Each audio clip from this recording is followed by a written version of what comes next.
Bismillahirrahmanirrahim. Assalamualaikum warahmatullahi wabarakatuh. Waalaikumsalam warahmatullahi wabarakatuh. Alhamdulillahirabbil alamin. Alhamdulillahilladzi wakafa. Wassalatu wassalamu ala nabiyil mustafa wa ala alihi wa ashabihi ahli sidqi wal wafa, amma ba'd. Fa ya ibadallah ittaqullaha haqqa tuqatih wa la tamutunna illa wa antum muslimun. Ikhwa fillah rahimakumullah, kembali dalam konten ABJI Aku Bangga Jadi Islam, ya, masih di channel LSK Al-Hadid. Alhamdulillah, kita bersyukur pada Allah Subhanahu wa taala, malam hari ini kita bergembira karena kita kehadiran seorang tamu istimewa yang nanti akan memberikan semangat, menambah gairah keislaman kita dan memberikan pemantapan akidah untuk kita, yaitu Pak Donditan. Assalamualaikum Pak Donditan. Waalaikumsalam warahmatullahi wabarakatuh. Alhamdulillah masih tetap setia di channel LSK. Insya Allah. Mudah-mudahan kita semua mendapatkan syafaat dari Nabi kita Muhammad SAW. Amin. Atas semangat kita membaca sholawat, ya, menyampaikan salam ta'zim untuk beliau, dan kita jaga sunnah-sunnah beliau sampai kita wafat nanti. Ikhwafillah yang dimuliakan oleh Allah Subhanahu wa taala, kita akan berbincang, ya, tentang bagaimana dakwah kristologi awal-awal. Ya, jadi Pak Dondi ini punya satu statement bahwa dakwah kristologi itu adalah dakwah yang tertua. Nah, ini menarik untuk kita bahas, kita kaji. Namun sebelum kita mulai, kita awali dan melafadzkan basmalah. Bismillahirrahmanirrahim.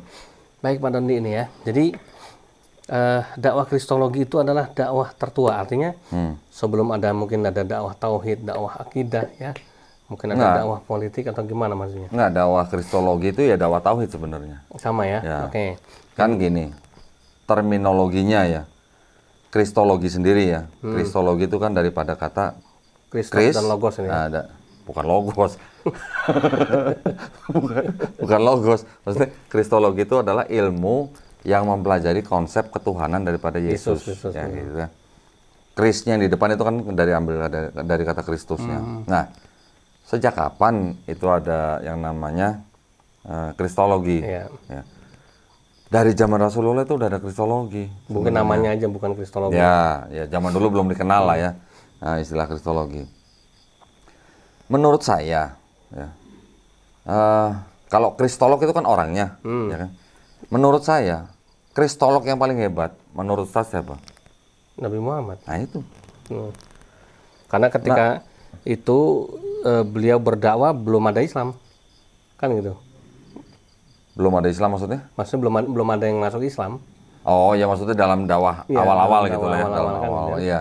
Nah, dan pula kan Nabi kan juga berhadapan dengan orang-orang Yahudi, kan? Orang-orang Yahudi, orang-orang Nasrani. Dan orang-orang Nasrani kan gitu ya. Karena gini, awal-awal yang bisa melihat kenabian Rasulullah Muhammad SAW kan dua orang. Ya. Pertama pamannya Siti Khadijah, ya kan, radhiyallahu an. Warokah. Ini apa namanya, yang mantan yang pernah belajar sama orang Yahudi, Bukhairah. Oh iya. Pendeta Bukhairah. Kemudian yang kedua adalah pendeta Nasrani Warokah bin Naufal, kan itu. Kemudian yang ketiga, 3 suku di Madinah, ya kan, 3 suku Yahudi di Madinah itu sebelum Nabi Muhammad hijrah ke Madinah, dia sudah mendengar nubuat, mendengar nubuat akan hadir Nabi akhir zaman, yaitu bernama Muhammad. Kan artinya betul bahwa dakwah kristologi yang disampaikan atau diajarkan Nabi Muhammad ini pada zamannya itu ternyata luar biasa sekali. Belum ada orang berdebat dengan orang-orang Yahudi dan Nasrani, Nabi Muhammad sudah melakukan diskusi, debat, dialog dan sebagainya. Betul. Silahkan dilanjut Pak Dondi. Nah, ya itu tadi apa namanya, kristologi sendiri, kalau kita melihat dalam gambaran yang lebih utuh lagi, itu kan sebenarnya dakwah, dakwah untuk mengajak orang bertauhid, gitu ya. Nah, ya memang sayangnya tidak semua umat Islam itu mungkin nggak paham atau bagaimana memahami apa sih apa sih isinya. Jadi memandang kristologi itu suatu ilmu di luar Islam. Betul, dianggap ini suatu tabu, ya. Dianggap tidak perlu berdebat, tidak perlu apa, padahal itu adalah dakwah juga. Gitu loh. Dengan cara dialog seperti itu, yaitu persis sama dengan yang dilakukan Nabi pada waktu mereka menghadapi orang-orang Nasrani dan orang-orang Yahudi. Betul. Bahkan adik kandungnya Ali bin Abi Thalib sendiri, ya, Ja'far bin Abi Thalib, juga dia melakukan dakwah kristologi terhadap Raja Habasyi, ya, yang sekarang menjadi Ethiopia, ya. Najasyi atau Habasyi? Najasyi. Najasyi, ya. Dikirim, ya. Ya. Rasulullah. itulah dakwah Kristologi yang disampaikan dengan membacakan salah satu ayat di surah Maryam. Surah Maryam 14. Ya, itu sampai Raja Najasyi itu menggunakan tongkatnya itu membuat garis di antara dia dan Ja'far bin Abi Thalib. Satu garis. Dia mengatakan apa? Perbedaan kamu sama saya itu hanya satu garis ini. Iya. Jadi artinya sangat tipis sebenarnya gitu loh. Betul. Nah ya, jadi artinya dakwah yang dilakukan oleh Ja'far bin Abi Thalib itu adalah dakwah Kristologi. Betul. Nah, sekarang kita melakukan hal-hal yang istilahnya, kalau saya nih melihatnya sekarang, karena tadi di awal saya mengatakan Kristologi itu adalah ilmu yang mempelajari konsep ketuhanan Yesus. Maka sekarang kita pelajari adalah ilmu kritik Kristologi. Iya, yang membantah. Yang membantah, yang menyanggah, dan yang membuktikan bahwa Yesus itu Yesus bukan Tuhan. Nah itu. Iya, betul. Ya. Nah, makanya ini kan menjadi satu yang menarik ya. Kita perlu meluruskan kesalahpahaman beberapa kelompok Muslim ya. Atau mungkin juga ada orang-orang Islam yang masih menganggap dakwah Kristologi ini ada dakwah yang bahkan secara ekstrim mungkin dikatakan ini dakwah yang tidak benar ya, dakwah yang tidak perlu, nanti malah iman kamu jadi luntur ya, dan sebagainya. Takut gitu ya. Padahal sesungguhnya saya ini kemarin ngomong kepada beberapa alim ulama. Saya bilang ulama-ulama, para kiai, para ustadz di Islam itu uncang-uncang kaki. Kalau bahasa uncang-uncang angge. Ya, udah PW ya, nikmat di dalam PW ya benar. udah pokoknya enak di dalam kondisinya, dalam zona nyaman, ya kan? Ini Ustadz gaul nih. Sehingga mereka nggak melihat ancaman-ancaman yang dilontarkan dari orang-orang kafir, bahkan fitnahan ya kan, kemudian tuduhan-tuduhan, pelemahan-pelemahan, pendangkalan akidah. Tapi kadang-kadang kalau makanya saya bilang sama mereka, kalau dibilang para ulama kita ini nggak tahu, nanti takut kualat kan ya. Apa lebih tepatnya? Mungkin apatis kah? Atau mungkin skeptis kah kan gitu kan? Nah ini yang perlu nih kan gitu. Sehingga jangan tutup mata gitu kan gitu. Bahwa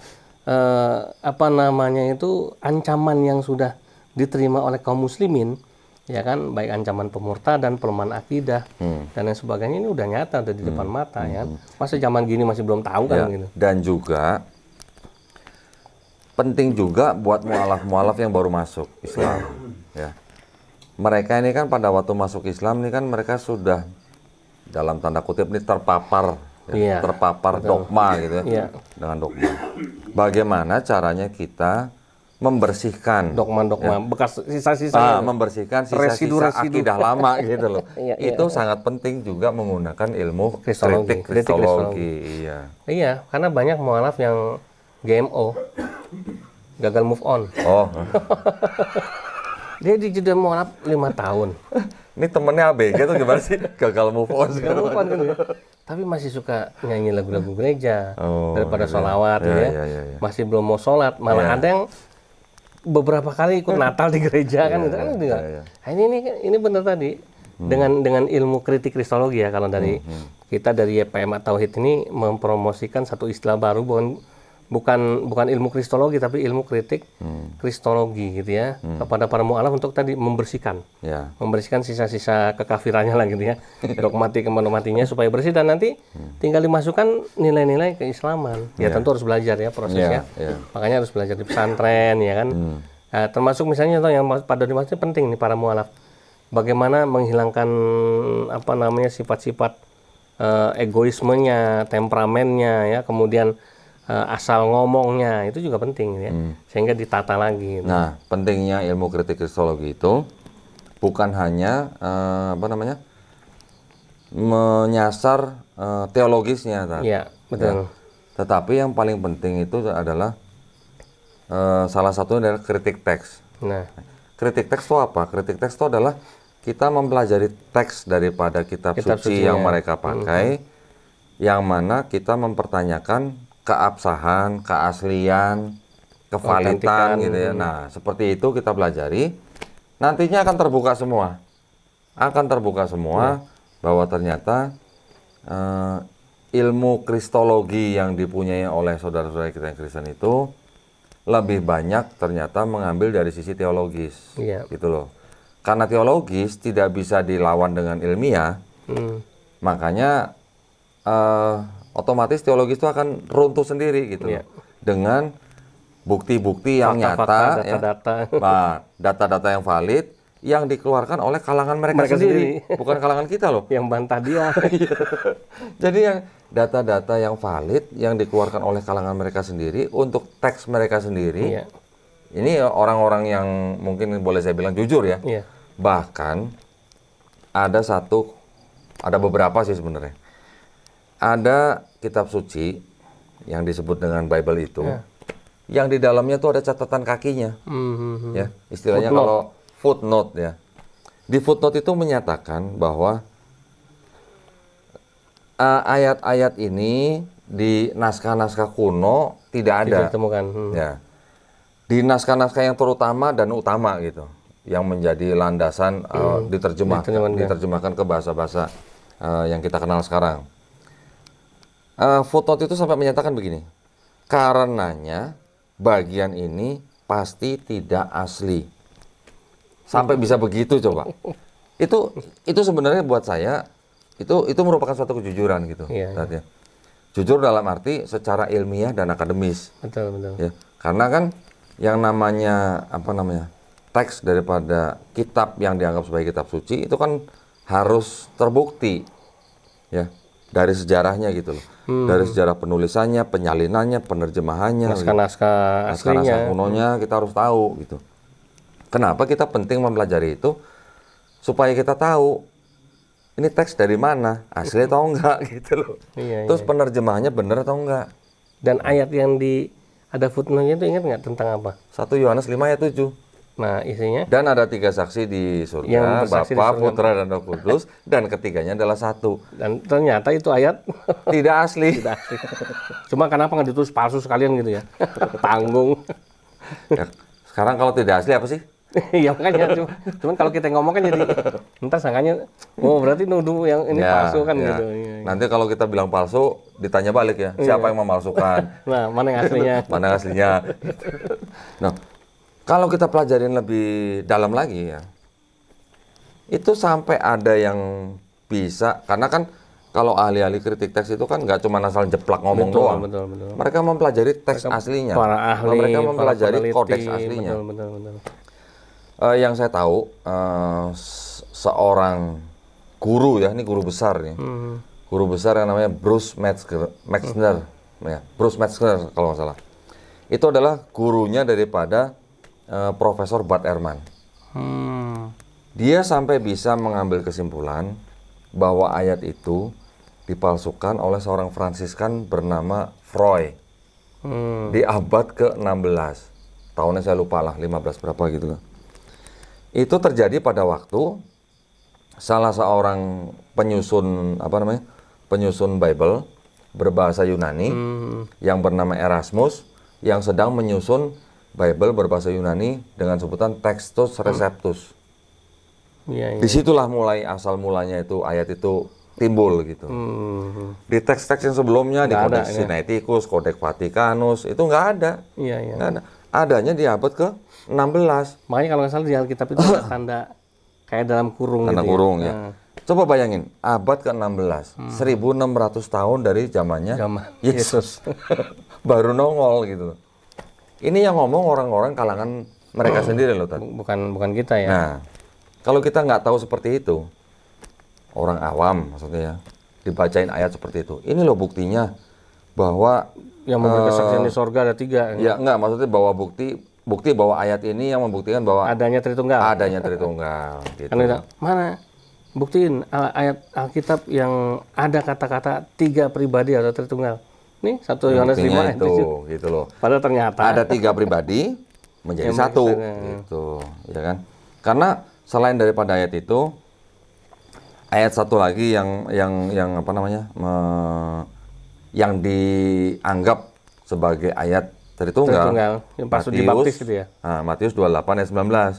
Yang pergilah, jadikanlah semua bangsa muridku dan baptislah mereka dalam nama Bapa dan Putra dan Roh Kudus. Disebut lagi Tritunggal. Itu juga ayat sisipan. Yang itu disisipkan di abad kedua, yang 1 Yohanes 5 ayat 7 disisipkan di abad ke-16.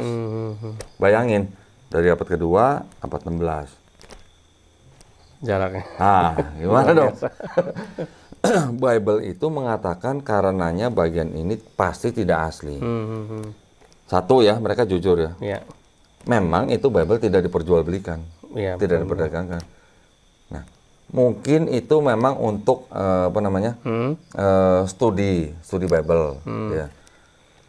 Tapi dalam artian gini, yang belajar itu, kalau dia udah baca itu, ada teks yang tidak asli, apa sih yang terbayang gitu? Tetap percaya terus gitu. Sekarang saya tanya Ustadz Yusuf nih. Umat Islam percaya 100% bahwa Quran itu adalah firman Allah SWT. Betul. Ya. Kalau Seandainya. misalnya minggu depan nih, seandainya nih, ini seandainya nih. Ditemukan. Seandainya badan yang mempunyai otoritas ya mengenai Al-Quran menyatakan, ini seandainya nih ya, suatu hari nih Ada satu ayat menyatakan bahwa di dalam Quran ada satu ayat yang tidak asli. Gimana Tan? Balik ke gereja lagi. Bubar jalan nggak? Iya. Aduh. Nah, gitu loh maksud saya. Betul. Kalau kita menganggap satu kitab yang dianggap suci atau kitab suci, tentunya harus bebas daripada yang namanya kesalahan seperti itu ya. Iya. Tidak boleh ada kontradiksi, tidak boleh ada ayat sisipan, atau tidak boleh ada ayat palsu atau tidak asli. Tidak boleh juga ada kesalahan ilmiah, ya kan? Tidak boleh juga ada yang namanya penerjemahan yang disesuaikan dengan teologis gitu loh. Iya. Ya, harus jujur maksud saya. Iya, betul. Mau contoh nggak penerjemahan yang nggak jujur? Mana lagi? Di Yesaya 7 ayat 14. Kata-kata di situ yang dipakai adalah dalam bahasa Ibrani-nya ya, itu adalah ha'almah. Ha'almah itu artinya perempuan muda. Ya. Di Bible bahasa Inggris dan Bible bahasa Indonesia, perempuan muda itu diterjemahkan dengan kata, dalam bahasa Yunani-nya diterjemahkan dan dengan kata parthenos. Parthenos itu artinya apa? Virgin. Atau perawan gitu. Apakah setiap perempuan muda itu pasti perawan? Ya belum tentu. Nah, kalau untuk perawan, kata dalam bahasa Ibrani itu beda, bukan ha'alma. Kata dalam bahasa Ibrani itu adalah betulah. Betulah artinya baru perawan atau parthenos. Virgin, ya. Nah, di bahasa Indonesia juga begitu. Ditulis dengan perawan. Buktinya apa? Di ayat lain, di Kejadian 2 ayat 8 kalau nggak salah ya. Itu juga ada kata ha'alma. Sama-sama ha'alma. Tapi artinya lain nih. Tetapi yang di 7:14 diterjemahkan dengan kata parthenos, yang di Kejadian 2 ayat 8 diterjemahkan dengan kata neanis. Neanis bahasa Yunani artinya perempuan muda. Parthenos di bahasa Yunani artinya perawan. Untuk satu kata Ibrani yang sama, ha'alma, yang satu diterjemahkan dengan neanis, yang satu diterjemahkan dengan parthenos. Udah beda terjemahan. Kenapa parthenos? Tujuannya apa nih parthenos? Karena ini dianggap sebagai nubuat untuk Yesus. Oh, Maryamnya. Nah, Maryamnya dianggap sebagai perawan. Memang betul perawan. Tetapi ayat yang di Yesaya 7:14 itu Kenapa? sebenarnya bukan untuk Yesus gitu loh. Iya. Kenapa dipakai untuk Yesus gitu loh? Kita umat Muslim juga percaya ya. Kita umat Muslim juga percaya bahwa Siti Maryam adalah seorang yang terjaga, perawan. Betul. Betul lah. Kita juga percaya itu. Tetapi bukan serta-merta terus kita mengambil kitab orang lain, kita terjemahkan dengan seenaknya atau sesuai dengan kepentingan teologis kita. Betul. Dianggap bahwa itu adalah sudah dinubuatkan. Nah, itu loh bedanya. Ini saya memberikan gambaran seperti ini supaya pemirsa juga paham bahwa kekristenan menggunakan kitab sucinya orang Yahudi yang disebut dengan Tanakh, diterjemahkan ke bahasa Yunani, yang disebut dengan Septuaginta, kemudian dijadikan perjanjian lama. Mereka juga punya beberapa gospel ya, yang ditulis oleh orang yang tidak diketahui siapa namanya, ditambah dengan beberapa surat dari murid yang lain dan juga surat dari Paulus, digabungkan dengan perjanjian lama itu menjadi Holy Bible gitu loh. Itu ceritanya kurang lebihnya seperti itu ya. Makanya saya membuktikan bahwa tadi sebuah kitab suci harus bebas daripada kesalahan, Betul, betul, ya. betul. Harus bebas daripada Pemalsuan. ayat sisipan atau ayat tidak asli dan kontradiksi, Betul. dan juga penerjemahan yang tidak jujur. Gitu. Betul, betul. Nah, kurang lebihnya Iya, gitu ya. Makanya kita alhamdulillah ya, betul tadi. Kan artinya dakwah kristologi ini sangat memberi manfaat yang luar biasa. Selain kita tambah tahu wawasan tentang agama lain, kitab suci agama lain, yang kedua kita tambah yakin terhadap agama kita dan Al-Qur'an kita. Bahwa ternyata misalnya dalam surat Al-Baqarah 24 Allah kan berfirman, "Wa in kuntum fi raibim mimma nazzalna ala abdina fa'tu bi suratin mim mithli wad'u syuhada'akum min dunillahi in kuntum shadiqin."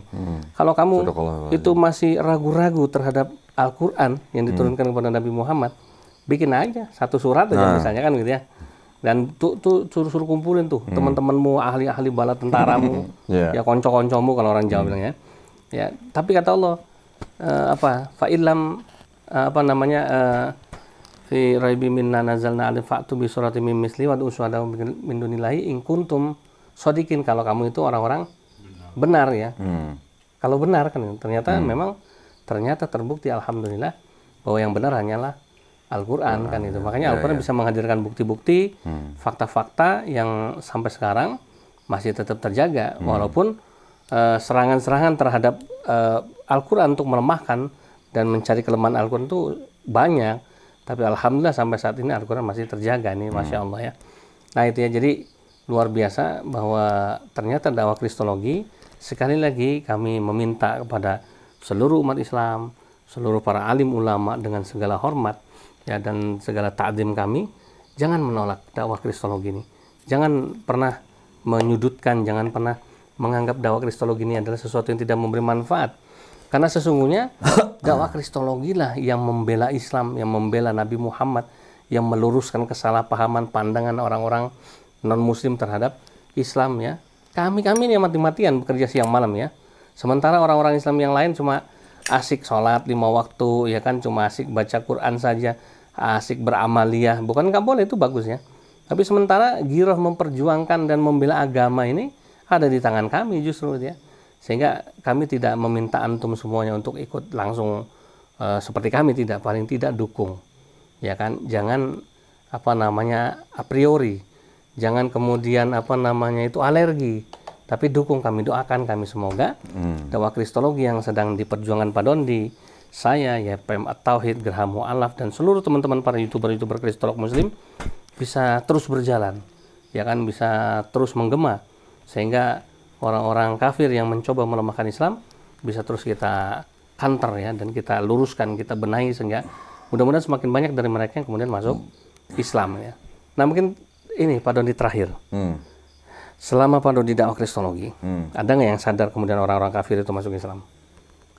Secara langsung, kalau yang saya pernah alami, saya pernah memualafkan seorang dari Amerika. Ya.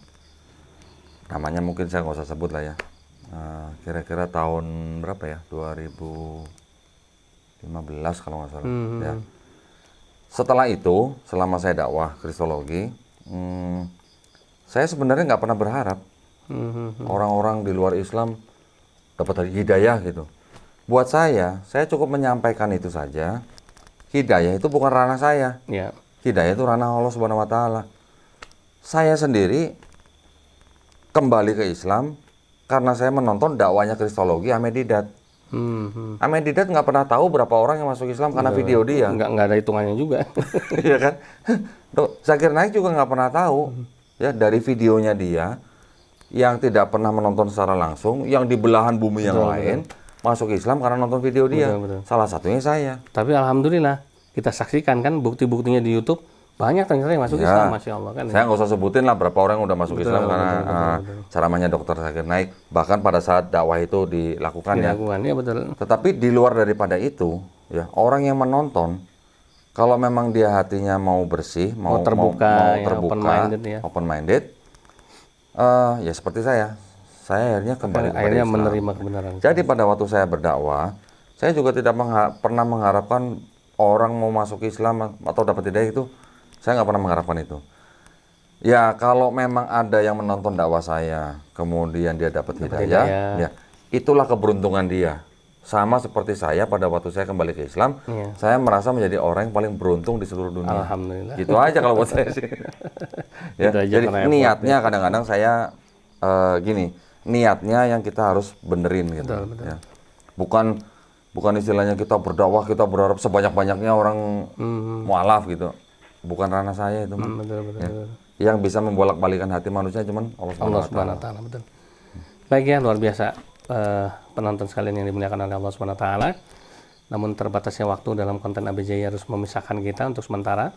Insya Allah kita akan sambung lagi kebersamaan kita dengan Pak Dondi. Jangan lupa sekali lagi yang belum bergabung menjadi subscriber channel LSK dan channel Pak Dondi, langsung saja subscribe, like, komen, dan juga pencet tombol loncengnya. Insya Allah memberi manfaat buat kita semuanya.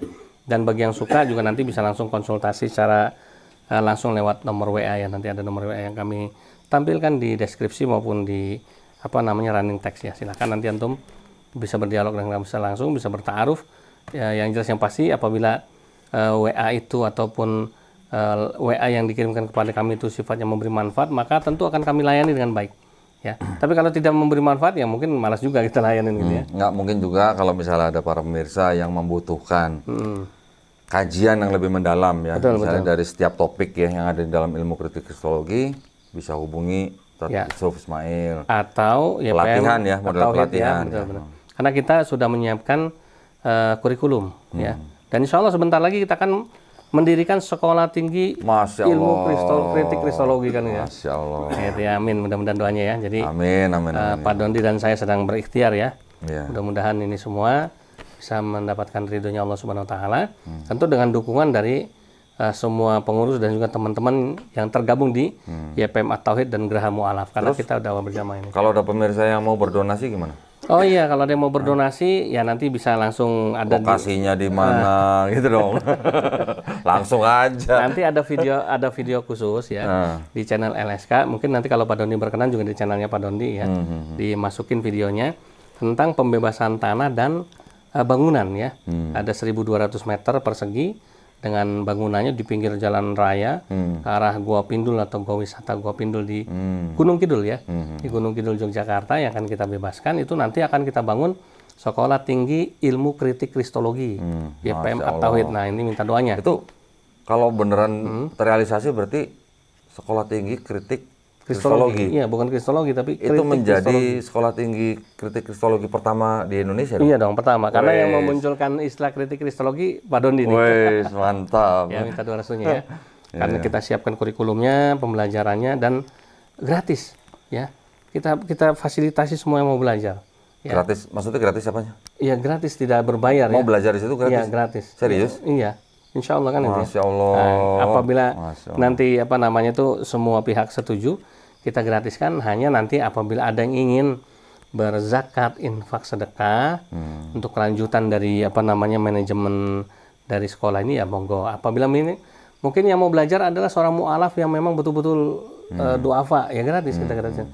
Tapi misalnya ada orang yang memang saya mampu nih, ya saya mau belajar ya boleh juga ya. Tapi artinya itu sukarela, tidak kita target ya. Insya Allah mondornya ya, mondornya. Sehingga kita berharap mudah-mudahan antum semuanya bisa memberi support yang bermanfaat buat kita semuanya. Jazakumullah khairan katsiran. Terima kasih Pak Dondi atas ilmunya dan juga kunjungannya di channel kami. Kita akhiri dengan membaca doa penutup majelis. Subhanakallahumma rabbana wa bihamdika asyhadu an la ilaha illa anta astaghfiruka wa atubu ilaik. Terima kasih banyak. Mohon maaf lahir batin. Assalamualaikum warahmatullahi wabarakatuh. Waalaikumsalam warahmatullahi wabarakatuh.